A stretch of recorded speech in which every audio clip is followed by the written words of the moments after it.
Chosen one. Stop right here. Heaven has paused time to place this message in front of you. You think it was your own scrolling that brought you here. But no, every distraction faded. Every other voice silenced. Because tonight, the voice of God has singled you out.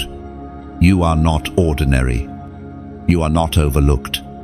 You are marked, set apart, woven into a story greater than anything you could write on your own. There is a holy interruption happening right now.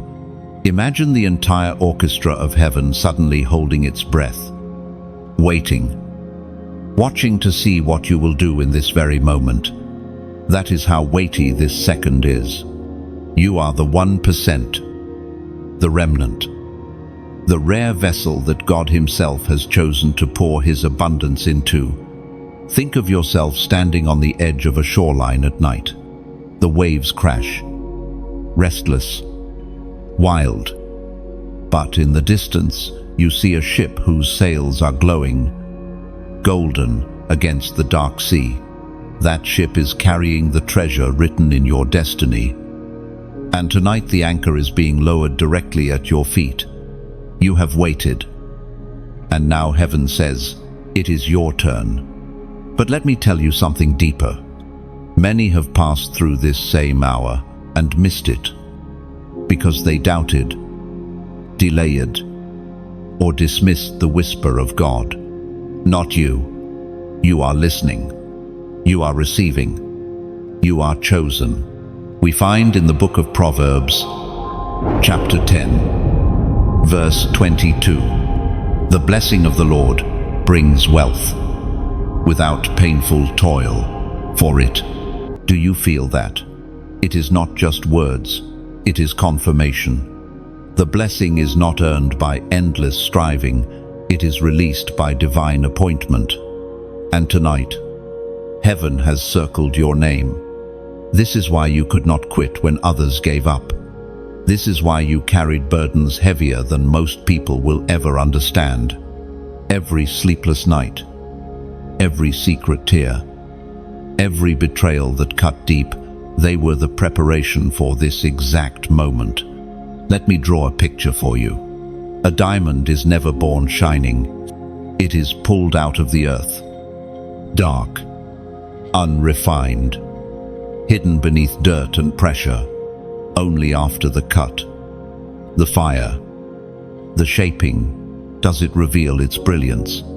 That is you, chosen one. The pressure you endured was never meant to crush you. It was carving out your value. And tonight, God says the unveiling begins. The pressure season is closing. The hidden season is ending. The curtain is lifting on your life, and heaven's spotlight is shining directly on you. Pause for a moment. Breathe that in. This is not hype. This is heritage. You are the child of a king, heir to a throne that does not crumble, claimant of promises that cannot fail. That is why the enemy fought you so ruthlessly. The opposition in your life has been the greatest evidence of your calling. Now hear me clearly. If this resonates with your spirit, if you sense the weight of these words in your heart, I invite you to respond. Let the heavens see your agreement. Type a simple number 111 as a prophetic act in the comments.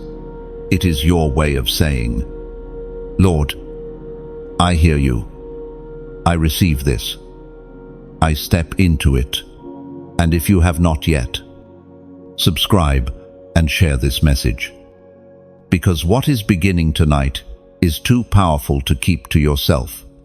You are not here by chance. You are not listening by accident. Heaven has paused for you, and the shift begins now. The mark of the 1% has always carried both beauty and weight. You have likely felt it since childhood, that quiet awareness that you never quite fit in. While others seemed satisfied with surface living, your spirit was restless, searching for something deeper, something eternal. You walked into rooms, and felt unseen. Yet, at the same time, spiritually, you were being watched by heaven. It is a paradox. To be chosen is to be different. To be marked is to be misunderstood.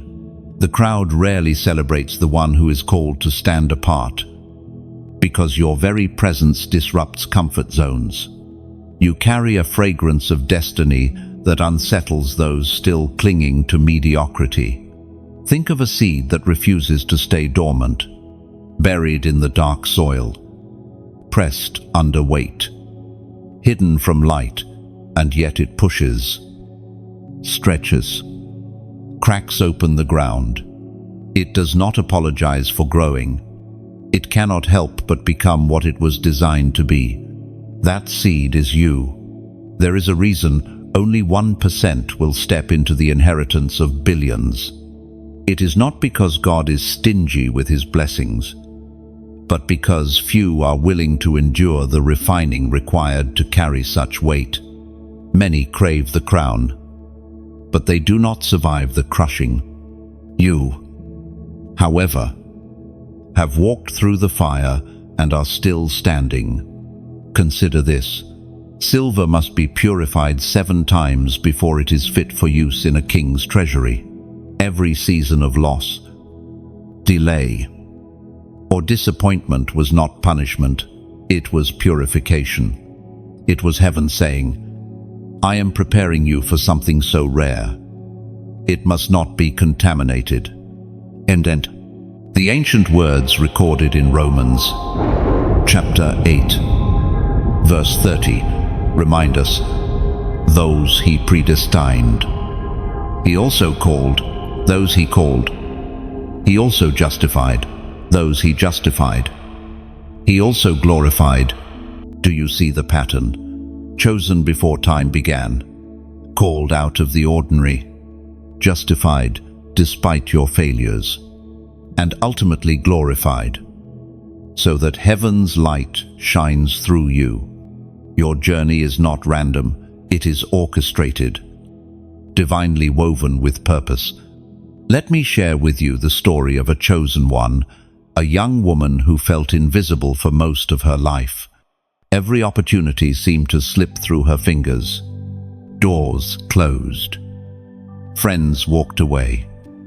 And she wondered if God had forgotten her name. But in the stillness of her pain, she discovered prayer. She clung to the scriptures, whispered promises back to heaven, and refused to let go. Years later, when a single, unexpected opportunity arrived, she was ready. She stepped through that door with confidence and found herself elevated beyond what her own resume could have secured. Her story is a mirror of yours. Waiting seasons do not waste you. They prepare you. Like her, you have been hidden, refined, tested. The mark of the 1% is not just wealth. It is resilience. It is the ability to endure storms and still rise, to be cut and still shine.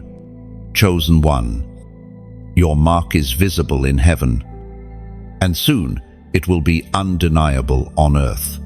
And when that unveiling comes, it will not arrive as a whisper, but as a trumpet. The very people who overlooked you will witness your rise. The very places that rejected you will become the stages of your testimony. The weight of glory prepared for you cannot be delayed forever. It is already on its way. Burden before breakthrough, that has been the anthem of your journey. Every heavy load, every season where it felt like you were carrying more than your shoulders could hold, was not meaningless. It was shaping you. It was preparing your spirit to contain abundance without collapsing under it. Some people wonder why the chosen ones seem to suffer more. Why the 1% walk through valleys that others never taste. It is because your destiny requires depth. A shallow vessel cannot hold oceans. You, however, were destined to carry more, so your roots had to grow deeper. your faith stretched further, your endurance tested longer. Picture a bow in the hand of an archer. The further it is pulled back, the greater the force when it is released. That is you, the tension, the backward pull. The seasons that felt like regression, they were nothing less than divine setup. Heaven has been aiming you toward a future far beyond what you imagined. Scripture says in the second letter to the Corinthians, chapter 4, verse 17, "For our light and momentary troubles are achieving for us an eternal glory that far outweighs them all." The troubles may not have felt light while you endured them. The nights of questioning, the days of loneliness, the betrayals that shattered your heart, none of it felt momentary. But in comparison to the glory now rising on your life, it will soon appear as a brief shadow before the dawn. There was once a man, another chosen one, who spent years overlooked despite his gifts. His friends advanced, his enemies mocked, and he felt left behind. But every hidden season forced him into deeper reliance on God. Instead of shrinking, his faith grew muscular. When the appointed time came, he stepped forward with a strength that others, untouched by trial, could never replicate. That man's story is your reflection. You were not being punished, you were being prepared. So here you stand now, still carrying scars, but also carrying fire, still carrying memories of pain, but also carrying wisdom forged in the furnace. Your breakthrough is not the absence of burdens, it is the revelation that your burdens were the bridge to break through. Now, I ask you to take part in something symbolic. Comment these words, "Crown me, Lord." When you write it, you are declaring openly that your burdens have crowned you with resilience, that your trials have positioned you for glory. It is more than a phrase, it is a prayer in motion. A public declaration that you will not let pain define you, but instead allow it to elevate you. It signals that you are ready to step into your inheritance, wearing the crown that heaven has already prepared. Your burdens were real, but they are not final. Breakthrough is not coming tomorrow. Breakthrough is unfolding even now. And remember this, what once felt like chains are now stepping stones. The very weight that tried to bury you has become the platform lifting you higher. Every scar on your heart is not proof of defeat, but evidence of survival. You are still here. And because you are still here, greater things are still ahead. Do not despise the burden. It was the womb of your destiny. The heavier it felt, the greater the glory it was carrying. Chosen one, your breakthrough is already breathing. Step into it boldly. For the next chapter will not look like the last. The shaking before the shift is a mystery many overlook. It is the season when everything familiar begins to tremble, when the ground under your feet no longer feels steady, when doors you thought were secure suddenly slam shut. To the untrained eye, it looks like loss. To the chosen, it is proof that God is repositioning. Before every breakthrough, there is a shaking.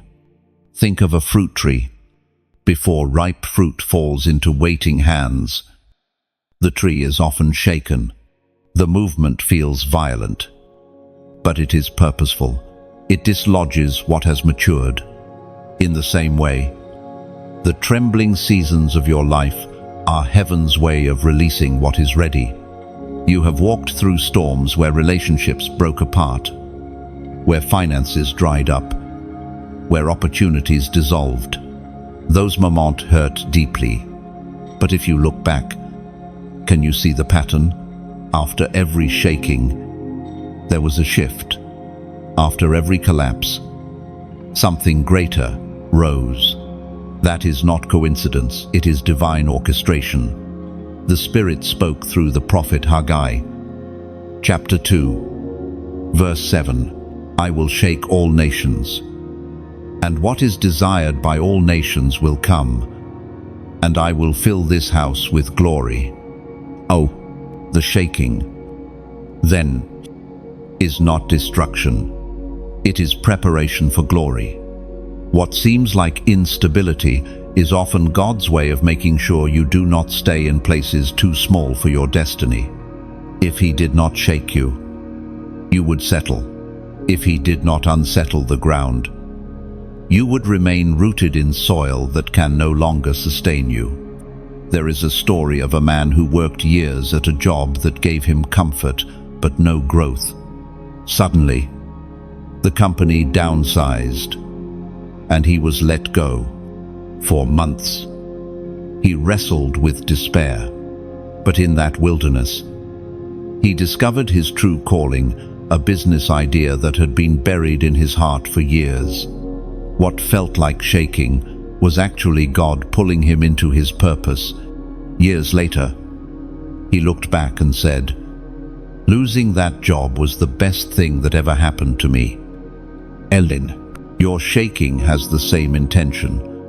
What you thought was rejection was redirection. What you thought was collapse was construction of something new. Imagine a potter holding clay on the wheel. The vessel looks almost complete. But suddenly, the potter presses his hand down, reshaping, recentering. To the clay, it feels like undoing, but to the potter, it is the only way to perfect the design. That pressure, that spin, that shaking it is shaping you into a vessel fit for greater glory. Do not misinterpret the signs. The turbulence around you is not the enemy winning. It is the announcement that transition is near. Earthquakes only happen when tectonic plates are shifting, when the land itself is preparing for new formation. Likewise, your life has been quaking because something new is about to be born. The shaking season is uncomfortable, yes, but it is holy. It strips away what cannot remain. It loosens your grip on what was temporary, so your hands are free to grasp what is eternal. Chosen one, you have survived the tremors, and because you endured them, you are now positioned for the shift. The ground beneath you is not collapsing, it is transforming into the foundation of your next level. And when the dust settles, you will see clearly. Every fracture was making room for fresh glory. Every shaking was aligning you for destiny. And every tear was watering the soil of your new beginning. The wealth transfer begins. This is the season prophets long spoke of. The moment where what has been stored in hidden places is being released into the hands of the chosen.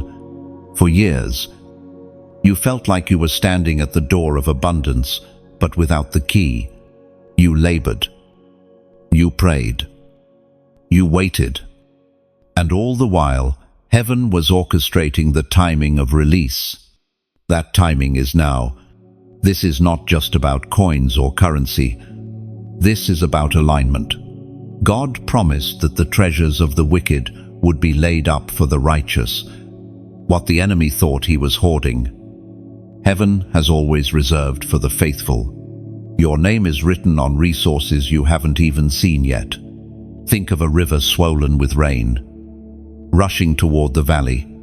For a while it was hidden, blocked by rocks, diverted into underground channels. But the pressure has built, and now the water finds its opening. It surges forward, unstoppable, filling the fields below. That water is your inheritance. The delay was never denial, it was preparation for overflow. We are reminded through the writings of David in the Psalms, chapter 37, verse 19, "In times of disaster they will not wither. In days of famine they will enjoy plenty. Lo, even in seasons when you had little, you were kept. Even when others collapsed, you stood. That resilience was proof that your supply came not from men, but from God. And now, the plenty the psalmist spoke of is no longer distant. It is at your door. There was a chosen one, a man who never sought riches, yet lived with open hands. He was mocked for being generous in his lack, but he never stopped giving, never stopped sowing. Years later, when opportunities began to flood his path, people were stunned at how quickly his life transformed. What they did not see was that heaven had been keeping record all along. His quiet sacrifices had been seeds, and now the harvest was undeniable. So it is with you. What looked wasted, what looked forgotten, what looked small, all of it was investment into eternity's account, and heaven always pays with interest. Now, allow me to speak to your heart through an image. Imagine, standing before a great banquet hall. The doors are closed, but inside the table is already set golden plates, overflowing cups, candles blazing. A voice whispers, "The feast is ready." But the doors open only when you choose to step closer. Oh, that is the moment you are in. The invitation is real. The table is waiting, but the act of stepping forward belongs to you. And just as a guest at a wedding chooses to bring others to celebrate, so too you may choose. If this word resonates, you can extend your hand, not by obligation, but by beauty. You can choose to like, to share, to subscribe, not because you are told to, but because you feel the banquet should not remain hidden. Think of it not as a click, but as a candle lit, one light sparking another, until the whole room glows. There is no pressure here, only invitation, only the quiet beauty of alignment. Because when you share light, you do not lose it, you multiply it. The wealth transfer is beginning, and as you stand on this threshold, heaven whispers, will you walk through, carrying not only your crown but also carrying others into the glow? Billions in the blueprint, written long before you ever took your first breath. The abundance you are about to step into is not a surprise to heaven. It has been woven into the fabric of your destiny from the beginning, long before the world labeled you, long before your struggles tried to define you. Heaven already marked you as the steward of divine wealth. Think of an architect sketching out the design of a cathedral. Every arch, every pillar, every hidden foundation stone is drawn with precision before construction begins. Even if storms delay the building, even if workers change, the blueprint remains unchanged. So it is with you. Your seasons of delay never erased what God already designed. The blueprint of billions has always been on heaven's desk.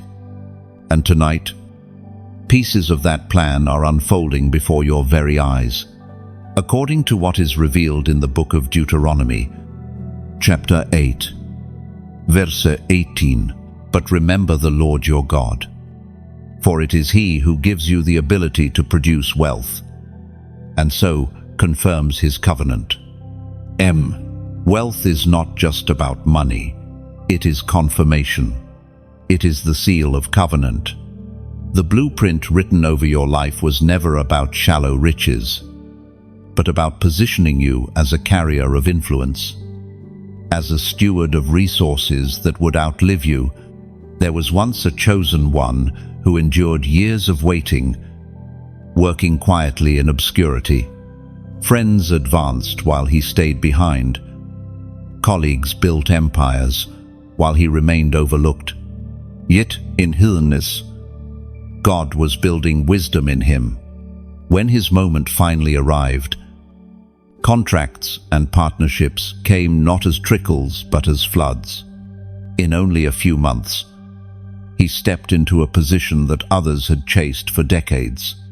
That acceleration was not luck, it was blueprint, fulfillment. Your story mirrors his. The blueprint for your life carries not only provision for today, but generational wealth for tomorrow. Your children, and their children after them, will touch blessings that were written for you. You are standing at the threshold of a transfer so great that your lineage will testify of it long after your own breath is gone. Now let me paint you an image. Imagine a great vault in heaven's treasury, sealed for ages. Its doors are engraved with your name, but until now, they remained shut. Tonight, you hear the sound, the tumblers clicking, the lock breaking, the door swinging wide. This is the hour when what was promised is released. The blueprint has reached activation. But here is the secret. When heaven unlocks something for you, your response seals it. Agreement is the key that keeps the vault open. That is why I invite you into a prophetic act right now. Comment the number 8888. Write it as a sign of your alignment with the blueprint. This is not random. The number 8 represents new beginnings and resurrection. And 4 8s declare fullness of cycles completed, foundations secured, and the dawning of an entirely new era. When you write 8888, you are declaring, the old season is finished. I embrace the new. My life is rising into overflow. My steps are walking into a covenant of abundance, and my blueprint is unfolding with clarity and power. Chosen one. Nothing can erase what God Himself has already drawn. The blueprint of billions is alive, unfolding, and your name is written across every line. Don't forfeit your crown. This is the warning whispered from heaven to every chosen one standing at the threshold of abundance. The crown is not simply wealth, nor is it recognition. It is the seal of authority that God places upon those who endure faithfully, who walk in obedience when compromise seems easier. There is a danger hidden in moments of transition, just before breakthrough. Distractions multiply. Just before inheritance, temptations intensify. The enemy knows he cannot steal what God has written, but he can lure you into laying it down yourself. That is why vigilance is required now more than ever. Imagine an athlete who has trained for years, running toward the finish line of a marathon. The crown, the medal, the prize is already waiting, yet just steps away from victory. A whisper tempts him. Slow down. Stop here. Take this shortcut. If he listens, the years of training lose their purpose. Not because the crown disappeared, but because he abandoned his path. So it is with you. The crown is already prepared, but the weight of compromise could cost you what was always meant to be yours. It is written in the book of Revelation, chapter 3, verse 11. I am coming soon. Hold on to what you have, so that no one will take your crown. Hold on. Do not surrender what was given by grace through the lure of comfort, fear, or doubt. Many will watch you. Some will envy you. Others may even try to sway you. But the voice of God is steady. Do not let go. Think of the story of Esau, who traded his birthright for a single bowl of stew. Hunger whispered, and he surrendered what was priceless for what was passing. That one choice cost him a legacy that should have been his. His story stands as a warning for every chosen one. Temporary satisfaction must never outweigh eternal inheritance. Your crown represents more than riches. It carries the authority to break generational curses, to lead with wisdom, to establish kingdom order in places of chaos. To forfeit that crown is not just to lose personal blessing, but to deny those connected to you the overflow meant for their lives as well. Let me paint another image. A king's crown is not placed on the head for decoration, it is placed for identification. It declares to everyone watching, this one has authority. This one has been chosen. To lay it down is to step away from recognition, to abandon the very sign that sets you apart. The crown is weighty. Yes, at times it may even feel heavy, but it was shaped for you, fitted to your journey, crafted by divine hands to rest on your head alone. To refuse it would be to deny your very identity. And so, chosen one, the call in this hour is clear. Guard what God has placed within you. Do not trade your destiny for fleeting comfort. Do not let weariness make you careless. The shaking you have endured, the battles you have fought, the prayers you have cried in silence, all of it has led to this crown. If you can resist the whispers of compromise, you will step forward, not just as one who survived, but as one enthroned. Your inheritance is not fragile. Your calling is not negotiable. The only danger is surrendering it willingly. So, stand firm. Do not bow to lesser offers. The crown is yours, and heaven waits to see you wear it. The midnight visitation, it is one of the most mysterious and sacred moments in the life of the chosen. It often arrives unannounced, in the quiet hours when the world is asleep, when distractions are silenced, and the soul is most tender to heaven's whisper. Midnight is not just a time on the clock. It is a symbol. It represents the transition from one day to the next, from endings into beginnings. And it is often in that very threshold that God chooses to visit. Think back to the stories of Scripture. At midnight, Paul and Silas sang in the prison, and the earth shook until their chains fell off. At midnight in Egypt, the angel of the Lord moved through the land, marking the transition of Israel from bondage into freedom. Midnight is where heaven shifts history. It is not an ordinary hour, it is an appointed one. Perhaps you have felt it before, waking suddenly in the night with an unexplainable stirring in your spirit.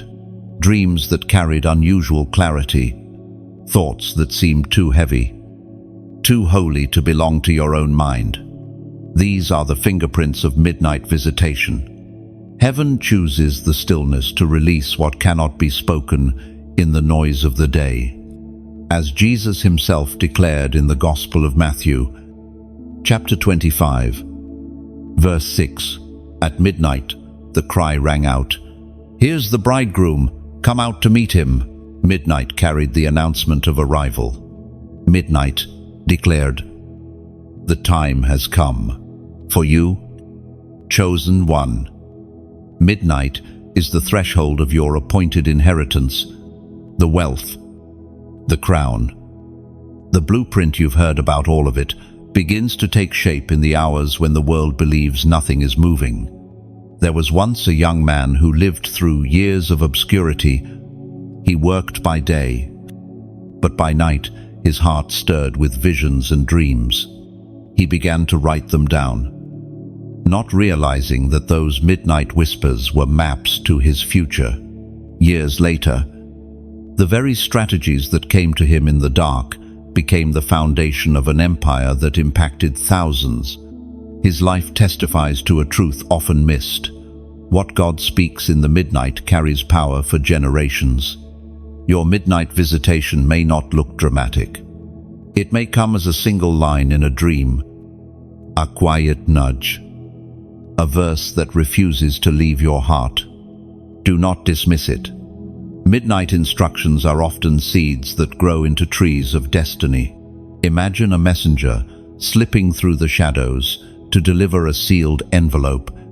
He does not hand it to the crowd. He waits until you are alone, until your heart is quiet. And only then does he place it in your hands. That is the midnight visitation. It is heaven entrusting secrets to the one who has been faithful in the waiting. Do not fear the silence of the night, for it is in silence that you will hear most clearly. Do not despise the interruptions in your sleep, for they may carry answers you prayed for in the daylight. Midnight is not empty, it is full of heaven's movement. And so, chosen one, prepare your spirit. The visitation comes not to overwhelm, but to align, not to confuse, but to clarify. When it comes, receive it, write it, treasure it. For what begins at midnight will carry you into the dawn of your destiny. And when the dawn finally breaks, you will realize the night was never wasted. Every whisper was a map, every dream a doorway, every stirring a signal that God was closer than your very breath, guiding you towards new horizons. Spiritual keys of access, that is what this moment represents. You are not merely receiving resources, you are being entrusted with the keys to open doors that were once locked to you. Wealth alone can be wasted. But keys endure. They symbolize authority, entrance, and stewardship. When God places keys in your hands, He is not only granting you blessing, but entrusting you with realms of influence. Think of the way a master locksmith designs a key. Every groove is cut with intention, every edge precise. If even one ridge is off, the key will not fit. The trials you have walked through, the refinements that seemed unbearable, were the grooves and edges shaping you into a perfect fit for the doors you are about to unlock.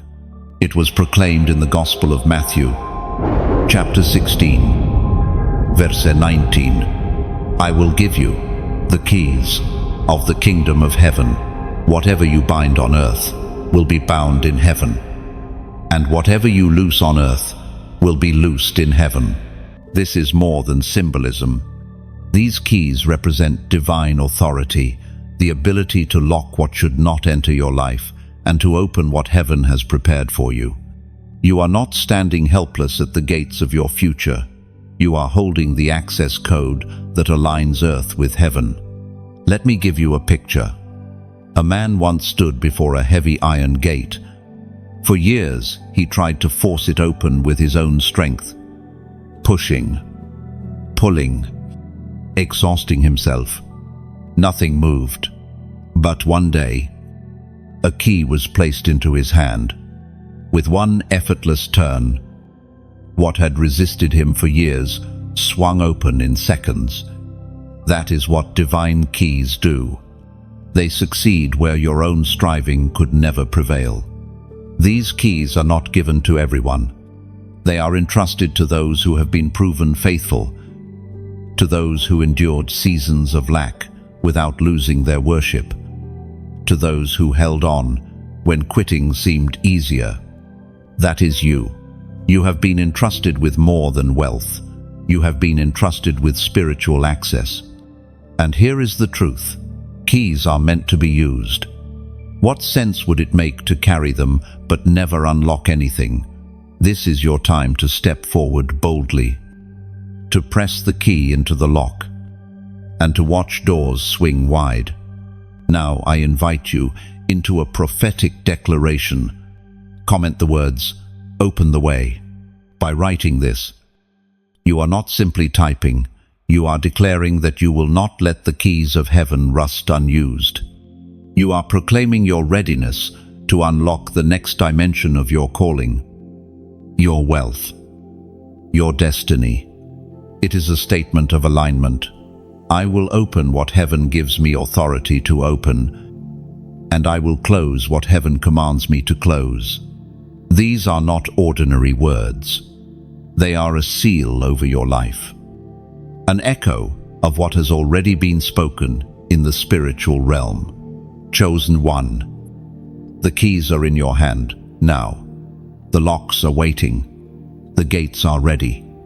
Step forward and unlock what has always been yours. And when those doors open, you will see how every trial carved the grooves of your key. You will realize that no suffering was wasted. No tear was without purpose. No delay was without design. The very path that felt like loss was the shaping that gave you access. The chosen community, it is more than a phrase. It is a living reality. You are not walking this path alone.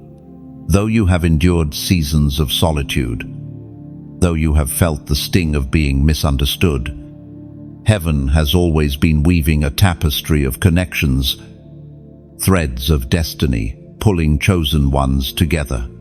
Picture a single candle burning in a dark room. Its flame is steady, but the shadows still surround it. Now, imagine 10 candles, 100, 1,000, all lit together. The darkness does not just retreat, it disappears. This is the power of community. You are a flame, but you were never meant to burn in isolation. You are part of a constellation of light, scattered yet connected, shining across the world. The Apostle reminds us in his letter to the Hebrews, chapter 10, verse 24 and 25. Encourage one another in love and good deeds. Do not give up meeting, but all the more as the day approaches. Community is not optional for the chosen, it is essential. Alone, you are strong. Together, you are unshakable. Alone, you carry a spark. Together, you ignite a firestorm. There was once a woman who spent years feeling isolated in her calling. She heard the voice of God. But when she spoke, people dismissed her. She prayed alone, fasted alone, and carried the weight of her destiny in silence. Yet one day, she crossed paths with another chosen one. Their connection was instant like dry wood, meeting flame. Soon, others gathered, and what had been a lonely journey became a powerful movement. Her story is proof. When chosen ones unite, destiny multiplies. Let me give you another picture. Imagine an orchestra. A single violin is beautiful, its song pure. But when joined by the cello, the flute, the trumpet, the drums, the same notes become symphonies. Alone, you may play a melody.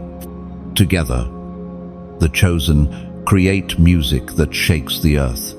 And this is where your part becomes beautiful. You can choose to stay silent, to keep your light to yourself, or you can choose to lift your voice, to let your flame touch another, to let your story encourage someone else who thought they were alone. This is where I invite you into a simple act of unity.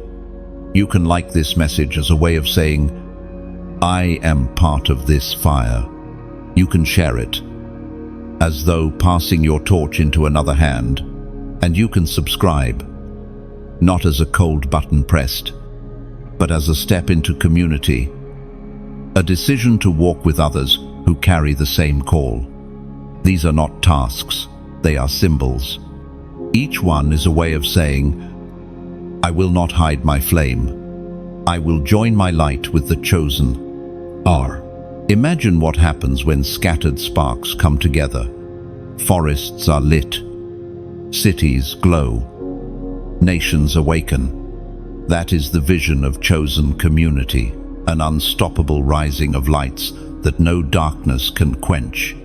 Chosen one, you are not standing alone in this hour. All around you, others are rising too. And as you join hands with them, your impact will no longer be measured in single moments, but in movements that shift generations. And when generations look back, they will not see isolated sparks, but blazing fires woven together. They will remember that this was the season the chosen stopped walking alone, and together they turned night into morning. Divine wealth has a purpose. If the abundance you are stepping into were only about comfort or luxury, it would fade like mist in the sun. But the inheritance heaven places in your hands carries weight, meaning, and eternal consequence. It is more than money. It is mission. Think of the story of Joseph in Egypt. Wealth and power were entrusted to him, not so he could sit on a throne in vanity, but so that he could preserve nations in famine. His elevation was never about his personal advancement alone. It was about being positioned for others. That is the heart of divine wealth, to be a vessel, not a vault.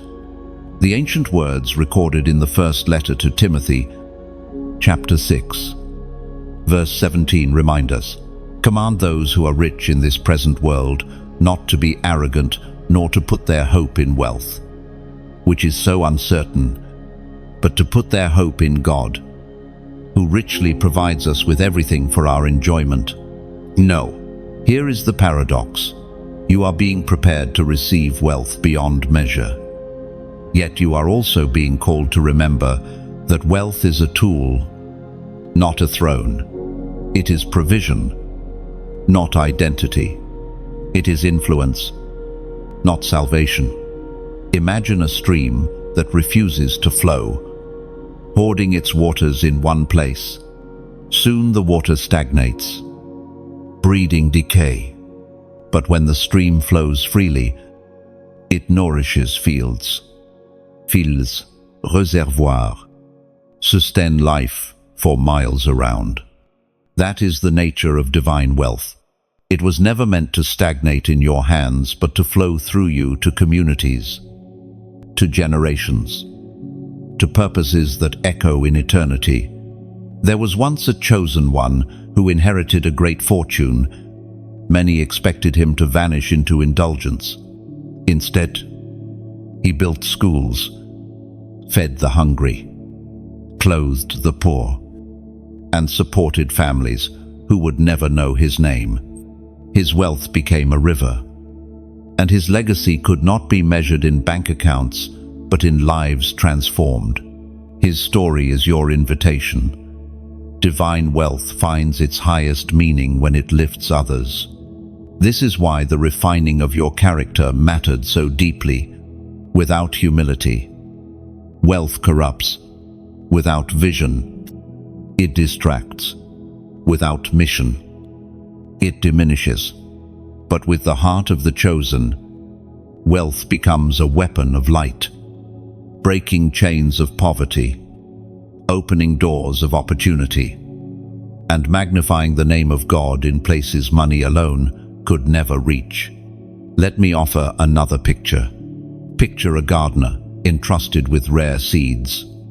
He could store them in jars, admiring their potential. But unless he plants them, they remain lifeless. Yet if he plants them, waters them, and shares the harvest, his field becomes a sanctuary for many. So it is with your inheritance. What you sow will multiply far beyond your own needs. Chosen one, do not shrink back from what is coming. Do not feel guilt for the billions marked for your life, but also do not mistake them for toys. They are tools. They are kingdom resources. They are divine trust placed in your hands because you endured the tests and proved yourself faithful. Your wealth is not an end, it is a beginning. It is the ignition of movements, the empowerment of voices, the breaking of cycles, the building of futures. When heaven entrusts you with much, it is because heaven intends to reach many through you. And so, the season you are entering is holy. Every coin, every opportunity, every open door is stamped with divine assignment. Handle it with reverence. Use it with vision. Remember always, this is not merely your blessing, it is your calling. Prophetic act of alignment. That is what this moment is about. When heaven speaks, there is always a choice: to hear and nod politely, or to hear and respond in faith. Faith is not silent. Faith echoes. It takes invisible conviction and makes it visible through action. Throughout Scripture, God often called his people into symbolic acts. Noah built an ark long before the rain came. Joshua marched around walls that had not yet fallen. Elisha struck the ground with arrows to measure the size of victory he would see. These actions were not meaningless rituals. They were prophetic alignments. They shouted to the unseen realm, "I believe what God has spoken." Again, the word of God declares in the book of Joshua, chapter 1, verse 3, "I will give you every place where you set your foot," as he promised Moses. Notice the condition. The land was promised, but it had to be stepped on. The promise was secure, but the alignment had to be demonstrated. That same principle rests upon you right now. The billions written in your blueprint are not abstract. They are waiting for your step of agreement. There was once a chosen one who doubted if her waiting years would ever end. She prayed, but her prayers felt like whispers against stone walls.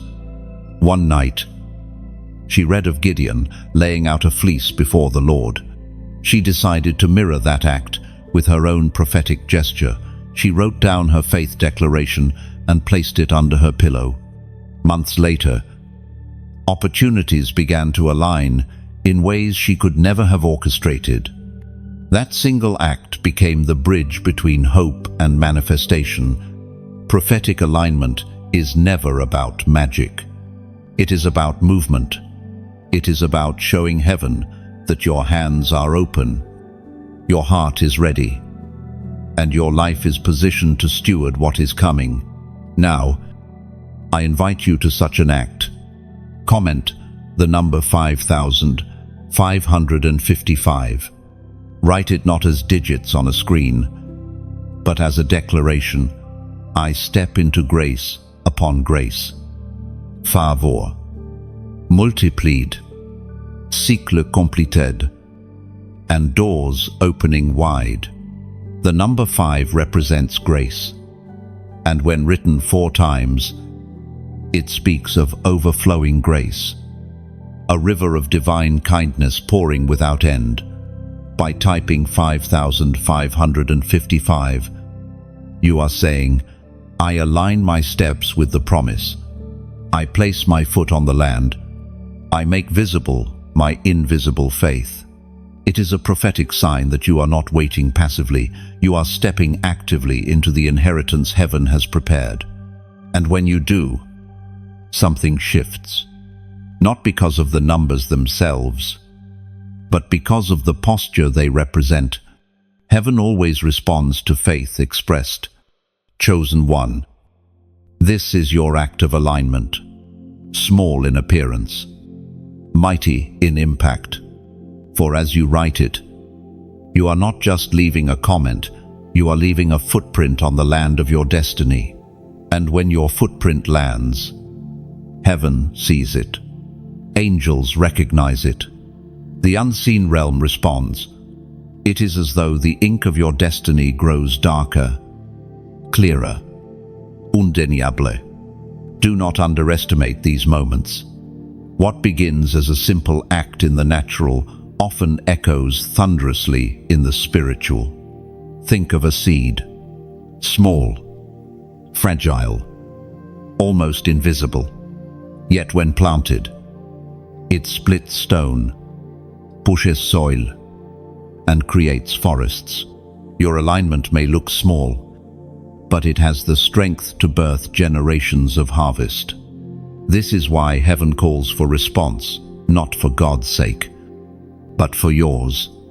Because when you act, you step into agreement, and agreement activates abundance.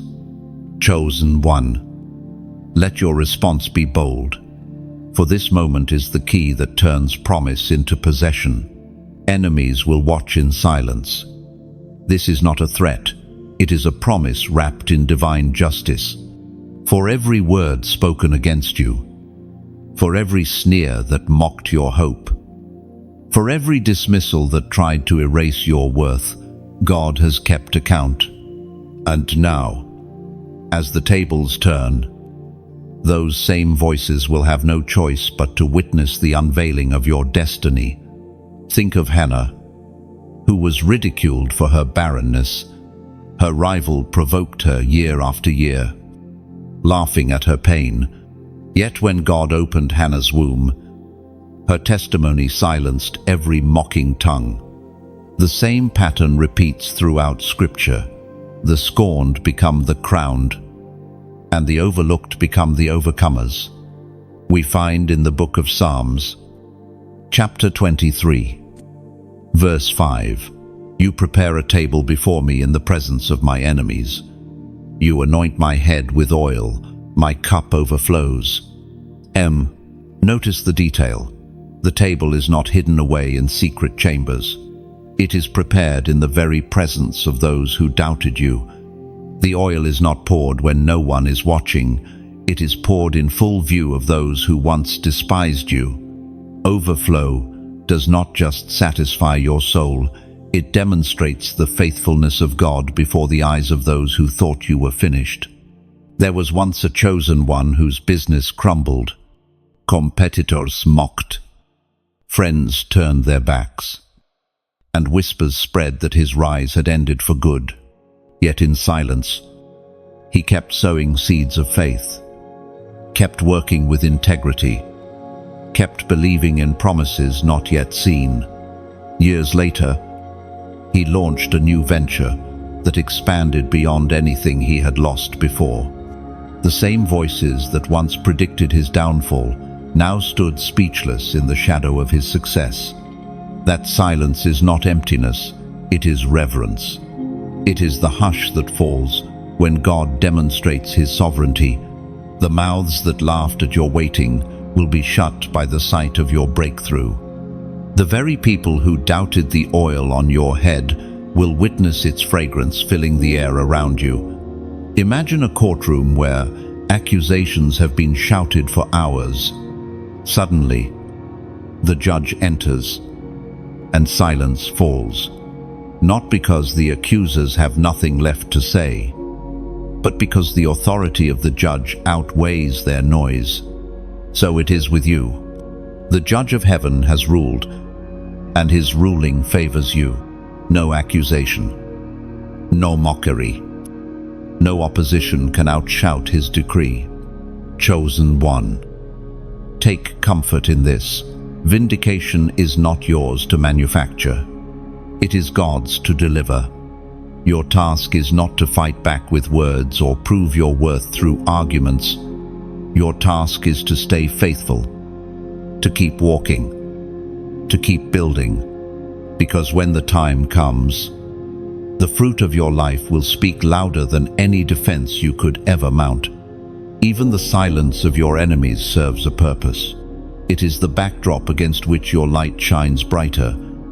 It is the canvas on which God paints his faithfulness. Their silence is the echo of your vindication. Do not fear their watching eyes. Do not dread their presence at your table. Their role is not to destroy, but to observe. And as they watch, they will know not by rumor, not by assumption, but by undeniable evidence that the hand of God has been upon you all along. And when their voices fail, your testimony will rise higher, louder, and clearer a living witness that no opposition can erase and no silence can ever deny. Acceleration is your portion. You have endured the slow years, the seasons where time seemed frozen, where every step forward felt like 3 steps back. But the hour you are stepping into is marked by swiftness. What once crawled will now soar. What once dragged will now run. The delay was training. The acceleration is inheritance. Think of a farmer watching over a field. For months, he sees nothing but soil. Rain falls. Sun shines. And still the ground looks unchanged. Yet, beneath the surface, roots are weaving. Foundations are being laid. Then suddenly, almost overnight, green shoots break forth. And within days the field is lush with life. That sudden growth is the picture of your destiny right now, years of hidden labor erupting in visible fruit, as was spoken in the scroll of Habakkuk. Chapter 1, verse 5. Look at the nations and watch and be utterly amazed. For I am going to do something in your days that you would not believe, even if you were told. Acceleration is not random, it is divine surprise. God compresses what should take decades into years, what should take years into months, and sometimes what should take months into a single day. When His hand moves, time bends in favor of the chosen. There was once a woman who felt forgotten in her work. For 15 years, she labored with little recognition, hidden in small corners, her efforts unnoticed. Then one opportunity opened. One meeting she had not planned. One connection she could not have arranged. In less than a year, her influence multiplied to levels she never imagined. She often said later, "God gave me 15 years of fruit in 15 months. That is acceleration. Imagine a slingshot. The stone is pulled back, stretched, seemingly held in delay. The tension feels endless, the waiting unbearable. But when the release comes, the stone flies farther and faster than it ever could on its own. That backward pull was never meant to imprison, it was meant to propel. The years that felt wasted were actually winding you up for the flight of your life. Acceleration also means restoration of lost time. The moments you thought were gone forever. The years you mourned as wasted. The opportunities you believed had passed, God redeems them in the blink of an eye.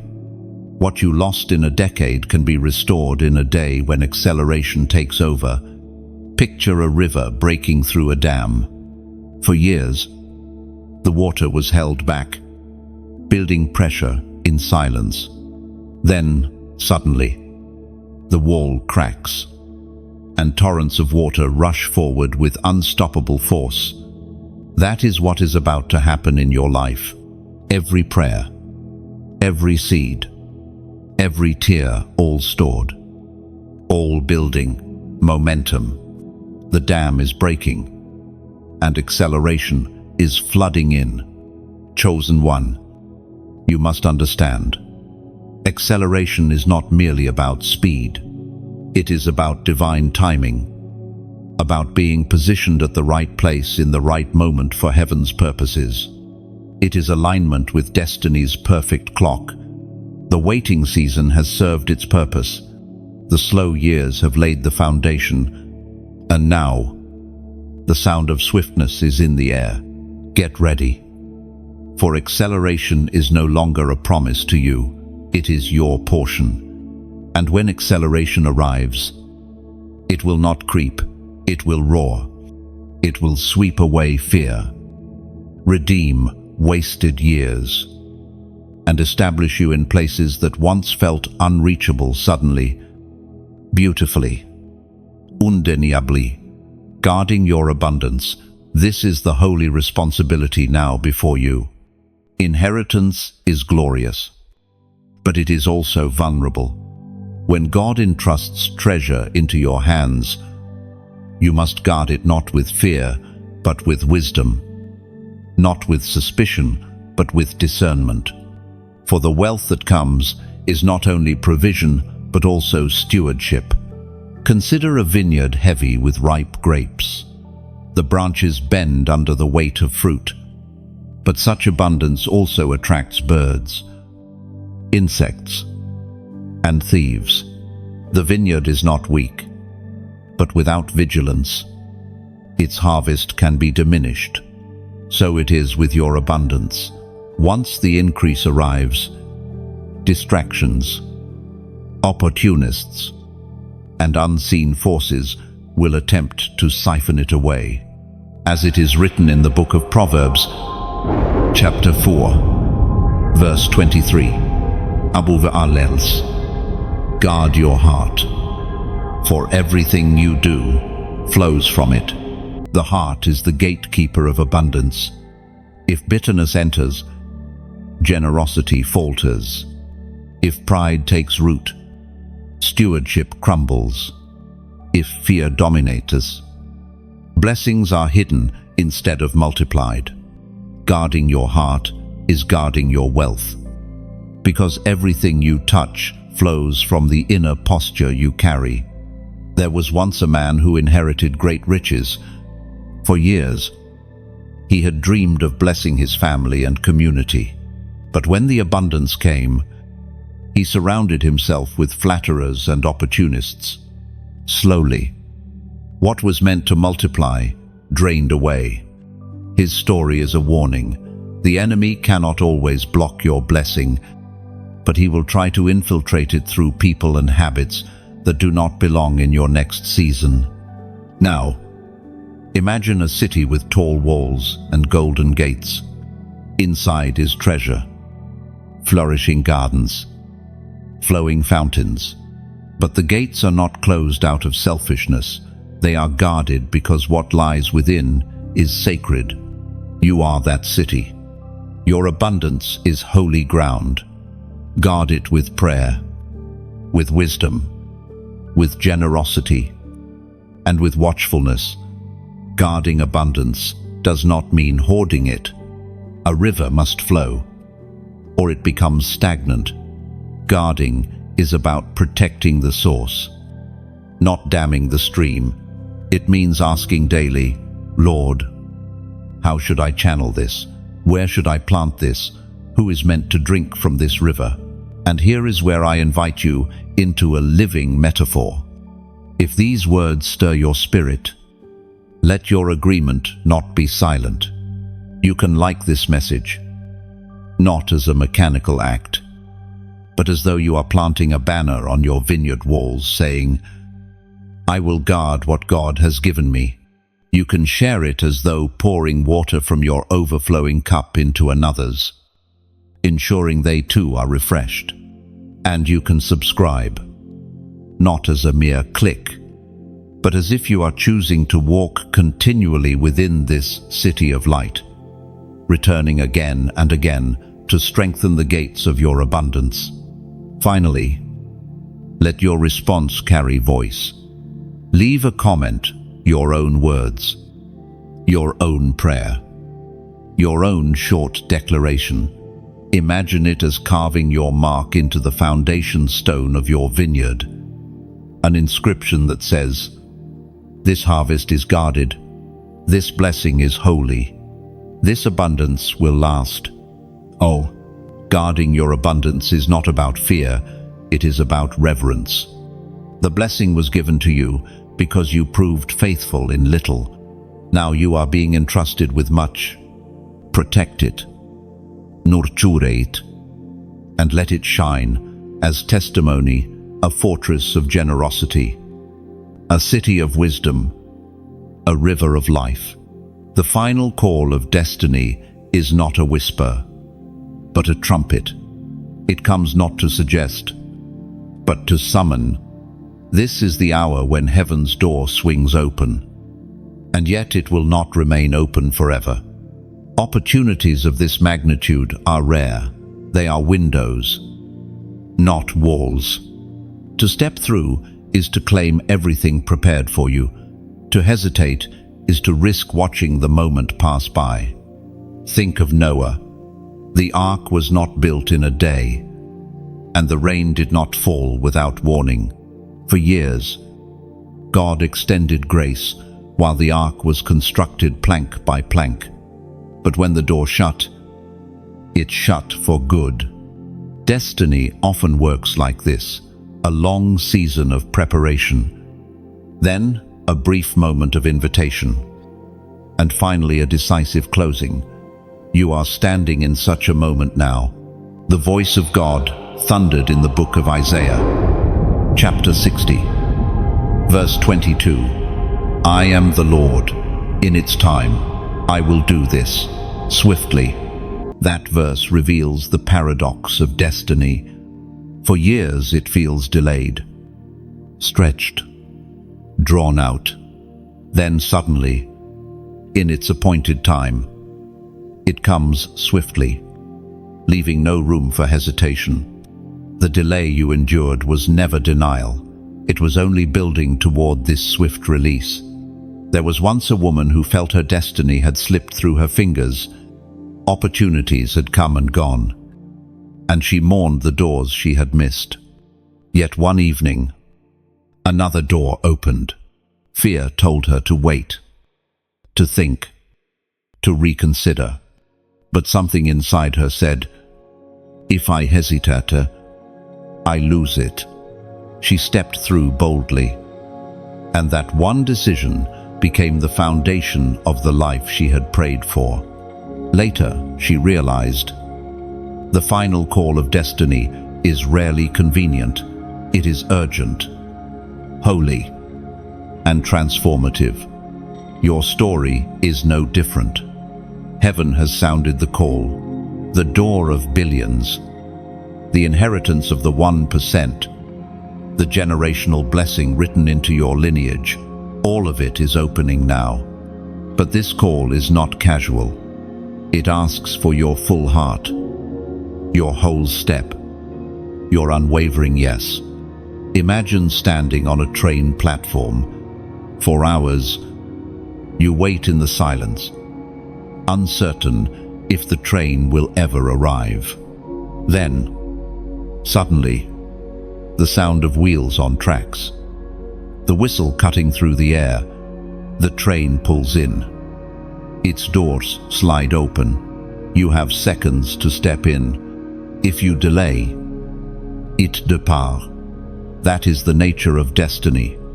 When the final call comes, you must move, because the timing belongs not to you, but to heaven's design. This is why you have been refined so thoroughly, why your heart was tested, your patience stretched, your faith deepened. Because when the call comes, God does not want you paralyzed by doubt. He wants you ready, steady, and bold, chosen one. Understand this. The final call is not about fear, but about alignment. It is heaven saying, the time has come. It is your Father saying, step now, and step fully.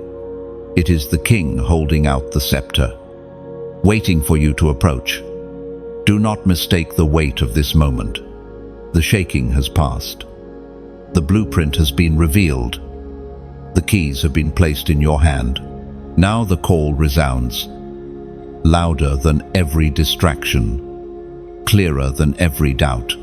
The door of billions stands before you. Step through it, and you step into everything written with your name on it.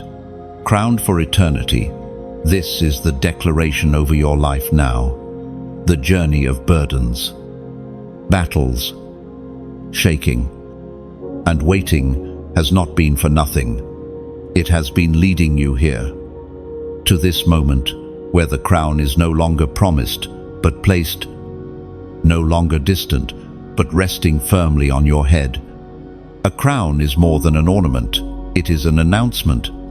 It announces identity, authority, and destiny fulfilled. When a monarch is crowned, the ceremony does not create royalty, it reveals it. The crown simply makes visible what has always been true. So it is with you. You have always been chosen, always been marked, always been destined. The crown is the confirmation of what heaven declared long ago. As the apostle wrote in the second letter to Timothy, chapter 4, verse 8, "Now there is in store for me the crown of righteousness, which the Lord, the righteous judge, will award to me on that day, and not only to me, but also to all who have longed for his appearing." This crown is not temporary. It is not fragile metal or fading jewels. It is eternal righteousness, divine favor, generational blessing, and kingdom authority. Unlike the crowns of the world that tarnish with time, your crown shines brighter with every passing season, because it is forged by the hand of God himself. There was once a chosen one who endured decades of silence, carrying promises that seemed out of reach. People dismissed him. Enemies laughed at him. Even friends grew weary of waiting alongside him. Yet he held on, and when the fulfillment finally came, he walked not only into wealth, but into wisdom. Not only into abundance, but into authority. The crown he received was not just proof of blessing, but proof of endurance. His story is a reminder. The crown is never for the faint-hearted. It is for those who endure to the end. Imagine a mountain climber who has spent weeks ascending. The climb is grueling, the air thin, the nights cold. Many turn back halfway. But for the one who persists, there comes a moment when the peak is reached. Standing above the clouds, the climber realizes the pain of the climb is swallowed by the majesty of the view. That summit moment is your crowning. The hardships are behind you. The horizon stretched wide before you, and the crown gleams as testimony that you made it. Your crown also carries responsibility. It is not given for vanity, but for vision. It calls you to walk differently, to speak with authority, to lead with compassion, to shine with integrity. The crown marks you as one entrusted with influence, not only for yourself, but for those who will follow after you. Do not take it lightly. Do not hide it in false humility. Wear it boldly, knowing that heaven delights in seeing you walk in what was always meant to be yours. And know this, the crown is not only for this life, it is eternal. When time fades and kingdoms crumble, when wealth and fame dissolve into dust, your crown remains. It is secured in eternity, shining with the radiance of every prayer you prayed, every battle you fought, every act of faith you chose when no one was watching. Chosen one, you are crowned for eternity. No power can strip it from you. No enemy can tarnish it. No failure can erase it. You have crossed the threshold. Your season of lack has ended. Your time of waiting is complete. You stand crowned, unshakable, unstoppable, eternal. And now, chosen one. The script comes to its close, but your journey opens wider than ever. Every section you've walked through has been a mirror of your life. The battles, the burdens, the shaking, the waiting, the crown. Each word was a reminder that you were never walking alone. Heaven has been guiding you to this very hour. This message is not just a voice passing by. It is a marker in your story, a signpost declaring, here the shift began. You have stepped from lack into abundance, from silence into song, from hiddenness into glory. The crown is already resting on your head. The blueprint has unfolded. The keys are in your hand. The final call has been answered.